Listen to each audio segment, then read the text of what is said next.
Salam sepak bola, teman-teman netizen atau warganet yang saya hormati semuanya. Selamat bergabung kembali ke konten terbaru dari channel YouTube Triple B. Dan di konten terbaru malam hari ini, sudah jelas dan pasti saya ingin memberikan analisa atau review dari pertandingan Super League antara Bali United versus Persib Bandung yang berakhir untuk kemenangan Persib Bandung dengan skor 0-1. Dengan hasil akhir ini teman-teman, berarti Persib Bandung untuk sementara berada di peringkat nomor 3 klasmen Super League dengan selisih 5 poin dari Borneo FC dan masih menyimpan 1 pertandingan.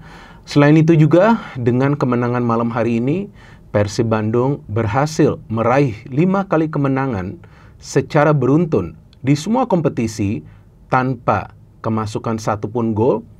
Dan juga kemenangan malam hari ini merupakan kemenangan pertama bagi Persib Bandung di kandang Bali United dari 13 pertemuan terakhir.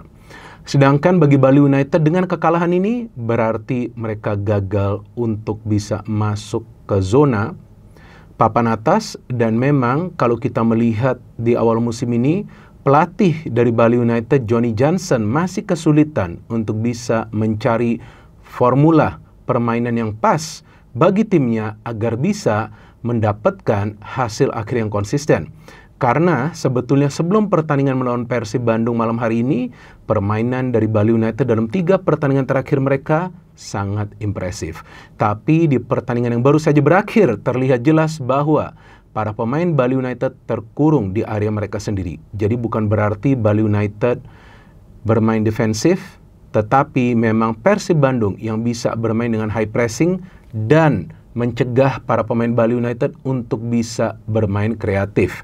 Buktinya apa? Buktinya bisa nanti dilihat dari statistik pertandingan bahwa para pemain Persib Bandung lebih leluasa untuk bisa membangun serangan dengan lebih lama menguasai bola dan juga melakukan interchange passing di antara para pemain mereka sehingga menghasilkan lebih banyak peluang yang berbahaya alias peluang on target yang totalnya kalau dari hitungan saya adalah 6. Kalau saya salah, silahkan kalian bisa koreksi karena ada kolom komentar di bawah konten ini. Sedangkan dari Bali United, mereka bermain dengan fighting spirit yang luar biasa, tapi secara taktik jelas Johnny Johnson kalah dari Boyan Hodak. Kenapa kalah? Sebentar, sabar dulu, nanti saya akan jelaskan. Tapi pertama-tama, saya ingin menjelaskan kepada teman-teman bahwa pertandingan malam hari ini tuh sebetulnya sangat penting bagi kedua tim yang bertanding. Walaupun kita sama-sama tahu bahwa sekarang ini Super League masih berada di fase awal musim, tapi kelihatan jelas bahwa para pemain dari kedua tim ini ingin meraih kemenangan untuk bisa mempertahankan tren positif. Untuk apa? Mempertahankan tren positif agar kepercayaan diri mereka bisa terjaga. Karena kita tahu bahwa dengan perombakan besar-besaran yang terjadi baik di kubu Bali United dan juga Persib Bandung, tentu akan menyulitkan kedua tim ini untuk bisa mempertahankan konsistensi permainan. Tapi terbukti dengan pemilihan pemain dan strategi serta keputusan dari Boyan Hodak di tengah jalannya pertandingan membuat Persib Bandung bisa meraih kemenangan yang berharga. Oke, sekarang baru saya masuk ke area pembahasan teknis. Ini sangat penting bagi teman-teman untuk memahami apa yang sebetulnya terjadi di pertandingan malam hari ini. Tapi saya tidak bisa lama-lama karena setelah saya merekam ini saya harus siaran Liga Inggris. Ya, Liga Inggris juga seru nanti. London Derby antara Tottenham Hotspur versus Chelsea live di SCTV mulai pukul 00 ya atau tengah malam nanti. Oke, kita mulai dari susunan pemain. Nah, teman-teman harus memahami bahwa setiap pelatih itu ketika memilih pemain di susunan lineup atau di starting lineup, nah mereka akan memilih pemain sesuai dengan strategi yang akan mereka pakai. Nah, dari Bali United yang menarik bahwa pelatih mereka Johnny Johnson hanya melakukan satu perubahan di lineup, yaitu Ricky Fajrin yang tidak dimainkan di pertandingan malam hari ini. Tapi kali ini dipilih pemain tambahan di depan yaitu Rahmat Arjuna yang dimainkan dari awal. Rahmat Arjuna permainannya tidak buruk, dia banyak berduel dengan para pemain Persib Bandung, tapi tidak bisa menjalankan tugasnya sebagai winger. Walaupun dia mendapatkan 1 peluang emas yang hampir saja dia cetak gol, tapi bisa di-save oleh Teja Pakualam. Teja lagi bagus-bagusnya, lagi on fire. Dan kita lihat di posisi center back ini jika saya tidak salah, Bali United bermain dengan 3 center back. Ada Rizky Dwi, Joao Vitor, dan juga Kadek Arel. Di depannya ada Brandon Wilson, tim receiver ada Jordi Bruyne, dan juga kita lihat ada Kadek Agung. Di depannya tadi selain Rahmat Arjuna ada Kopitovic dan juga ada Tymon Hoppel. Di konten preview dari pertandingan ini yang saya buat kemarin, saya jelaskan bahwa pemain yang berbahaya di depan itu bagi Bali United adalah nah mungkin teman-teman nggak nonton konten preview yang saya buat kemarin, harusnya nonton. Saya buat juga malam-malam dengan berpikir secara dalam. Yang berbahaya itu Boris Kopitovic. Karena dengan gerakan-gerakan manuver yang bisa dilakukan, dia itu bisa memantulkan bola ke pemain lainnya dari Bali United dan juga pemain yang sering unggul dalam duel-duel di udara. Tapi di pertandingan malam hari ini, dia terkunci pergerakannya. Kenapa? Sabar lagi ya, jangan terburu-buru. Ya, ini kontennya panjang nih, mungkin bisa 20 menit, walaupun waktu saya terbatas. Gak apa-apa, saya jelasin, biar kalian tuh paham secara teknis, nanti saya jelasin. Tapi Tymon Hoppel juga terkunci. Kenapa? Sabar sebentar saya jelasin. Nah, dari Persib Bandung ini yang menarik. Boyan Hodak memilih pemain-pemain yang tentunya dia nilai bukan saja bisa bermain agresif tanpa melakukan banyak pelanggaran, tapi juga punya kemampuan untuk distribusi bola ke depan. Maka itu dia pilih dari awal di depan, tidak ada pergantian dari pertandingan sebelumnya, tetap Sadil, Ramon, dan juga William Barros. Di tengah kali ini Tom Hee yang bermain, bukan Beckham Putra, dan Tom Hee bermain luar biasa, bermain full, walaupun kita lihat bahwa jersey dia robek, tapi gak tahu kenapa dia mendapatkan kartu kuning, mungkin karena over protest. Kemudian Adam Alis dimainkan dari awal, ada Maklock. Di belakang yang dipilih oleh Boyan Hodak yang saya kaget, ternyata yang dia pilih untuk dimainkan dari awal di posisi center back adalah Julio Cesar bersama Federico Barba. Ini saya kaget, saya kira yang akan dimainkan Patricio. Tapi dengan dimainkannya Julio Cesar, dia pemain yang agresif, tapi dia pemain yang tidak banyak melakukan pelanggaran-pelanggaran yang tidak perlu atau pelanggaran-pelanggaran yang kasar. Maka itu, saya melihat di pertandingan malam hari ini, dengan adanya Julio Cesar yang dipilih dimainkan dari awal, dia bisa mengantongi Boris Kopitovic.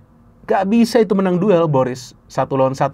Sekali dia lewat, tapi ternyata dia dianggap sudah berada dalam zona offside. Kemudian Kakang dimainkan di sebelah kanan, Eliano Reinders. Lagi-lagi nih pemain gak ada capeknya, lu gila, luar biasa ini pemain ya. Tapi dia mendapatkan kartu kuning, untuk pelanggaran dia cukup keras. Nah, tapi Kakang juga bagus mainnya. Apa mungkin karena memang dia tahu dia harus benar-benar improve, harus berjuang habis-habisan untuk mendapatkan tempatnya di starting lineup. Saya pernah mengkritik dia, tapi saya mengkritik secara fair. Bukan karena saya tidak suka dengan dia, tapi saya senang. Akhirnya ada perkembangan dari Kakang Rudianto. Sekali itu bolanya mau out, dia masih bisa ambil itu bola kan. Nah, harus seperti itulah pemain sepak bola. Bukan saja Kakang, semua pemain sepak bola. Kadang-kadang juga mainnya bagus, punya peluang untuk mencetak gol. Jadi saya suka ketika ada banyak pemain-pemain kita yang juga menjadi bagian dari tim nasional Indonesia, apakah itu di senior atau juga di U23, juga bisa perform di kompetisi domestik. Karena jika mereka perform, tentu mereka akan dipanggil nanti oleh pelatih timnas Indonesia yang saat ini kita belum tahu siapa nanti ke depannya, kan belum ada calonnya juga.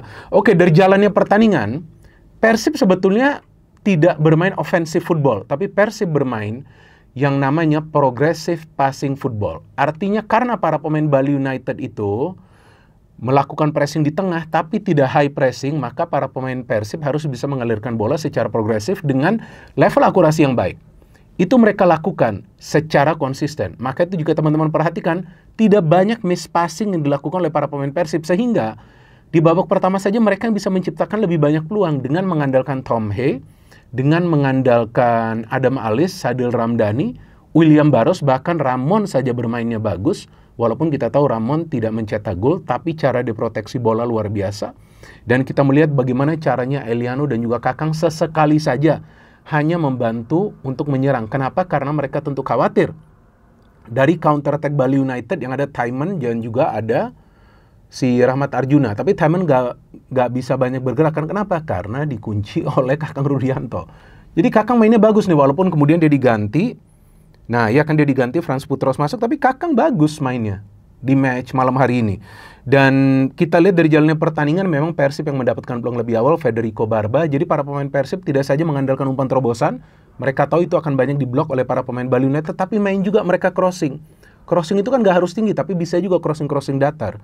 Sehingga memang Persib di babak pertama tampil begitu mengesankan. Saya kira mereka akan mencetak gol, tapi memang penjaga gawang dari Bali United, kita tahu Hopmeyer lagi main bagus ya. Dia banyak melakukan save. Tom Hay saja mendapatkan 2 peluang kan. Yang satu tendangan dari jarak jauh juga, yang satu lagi juga dari jarak jauh, tapi satu lagi dari free kick. Dan kita lihat bagaimana pertempuran yang terjadi di lini tengah itu membuat pertandingan berjalan dengan tensi tinggi. Tapi kita lihatlah, para pemain masih bisa mengontrol emosinya ya. Tapi tergantung juga dari wasit ya. Wasit oke lah, not bad. Nah, di babak pertama itu, Tom Hay itu bisa mendapatkan peluang untuk mencetak gol. Dan juga ada Ramon yang hampir mencetak gol. Dan saya melihat sirkulasi bola dari tengah dari Persib ini berjalan dengan baik. Bali United bahkan tidak bisa bermain counter. Kenapa? Karena saya melihat pressing yang dilakukan oleh McClough di tengah ini sangat baik. McClough jarang loh keluar menyerang, tapi dia melakukan pressingnya dengan baik. Ada satu peluang dari Brandon yang sepertinya dia ingin memberikan crossing, bukan shooting itu, tapi bisa di save oleh Teja. Babak kedua saya menunggu apa perubahan yang akan dilakukan oleh Boyan Hodak. Tapi pertama Mirza Mustafic nih masuk nih. Mirza Mustafic, bukan, Rizky Dwi yang masuk ya. Rizky Dwi yang masuk lebih awal. Nah, Rizky Dwi ini pada saat masuk di sini saya melihat bahwa Rizky Dwi ini pemain yang diharapkan bisa lebih banyak melakukan pergerakan ofensif. Rizky Dwi sebenarnya udah main. Nah, kita melihat yang dilakukan pergantian ini di sini yang ada masuk ini justru adalah Kakang Rudianto yang masuk menggantikan Frans Putros yang masuk menggantikan Kakang Rudianto, kemudian William masuk menggantikan Adam Alis, dan Beckham Putra menggantikan Sadil Ramdhani. Kenapa ini pergantian dilakukan?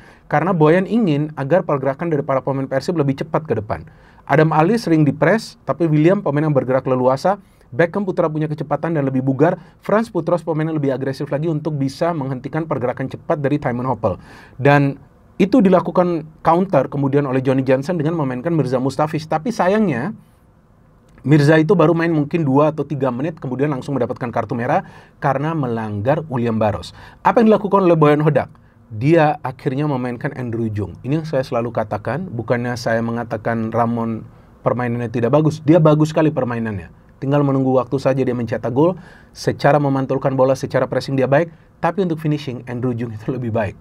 Dan terbukti kan, dia masuk, dia punya chemistry dengan William Barros ini sudah terjalin dengan baik.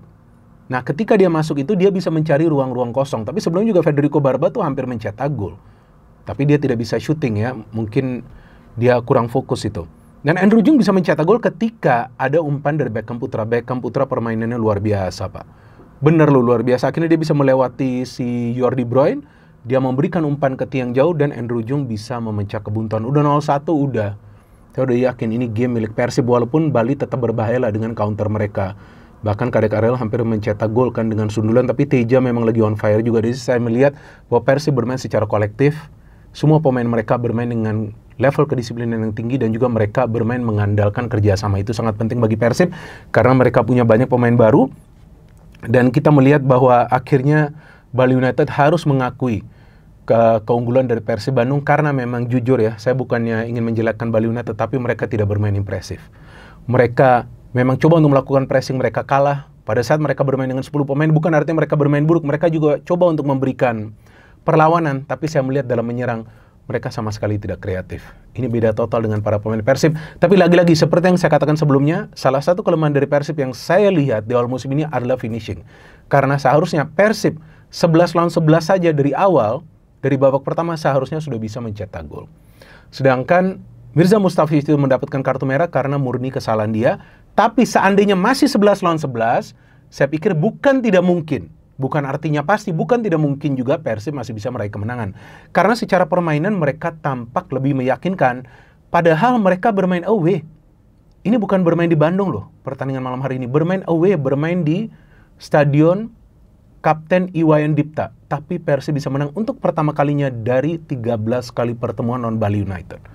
Artinya memang seperti yang saya katakan sebelumnya, bahwa perlahan-lahan chemistry dari para pemain Persib ini mulai terjalin. Dan kita melihat serangkaian pergantian pemain yang dilakukan oleh Boyan Hodak juga tidak mengganggu chemistry dari para pemain. Nah, ini yang membuat mereka bisa bermain dengan energi yang sama dari awal sampai akhir.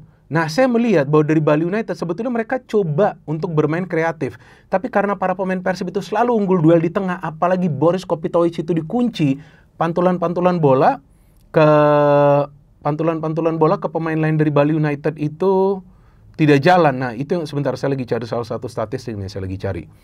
Nah, di sini kita melihat, saya lagi lihat statistik, bahwa ternyata yang punya passing sukses di pertandingan malam hari ini, yang 1 kali gagal saja, itu adalah Tom Hay. Dari 8 passing yang dilakukan, 8 passing yang dia lepaskan. Dan dia bermain full. Ya, artinya pada saat Tom Hay ini 100% fit, udah gak ada lawannya Tom Hay di atas lapangan. Tapi, seperti yang saya katakan sebelumnya juga, bahwa kita masih di fase awal musim, jadi gak ada jaminan bahwa ada tim yang sudah pasti menjadi juara dengan melihat performa mereka dari 9 atau 11 pekan awal dari musim ini. Yang penting, tim yang ingin menjadi juara itu harus konsisten dalam permainan mereka, harus menjaga kebugaran dari para pemain mereka, dan yang paling penting defense-nya harus kuat. Persib dalam 5 pertandingan terakhir di semua kompetisi menunjukkan mereka punya defense yang kuat, tapi finishing harus diperbaiki.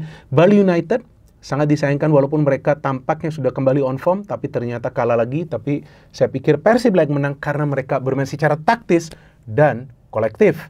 No hit, no politics, only football. Salam sepak bola.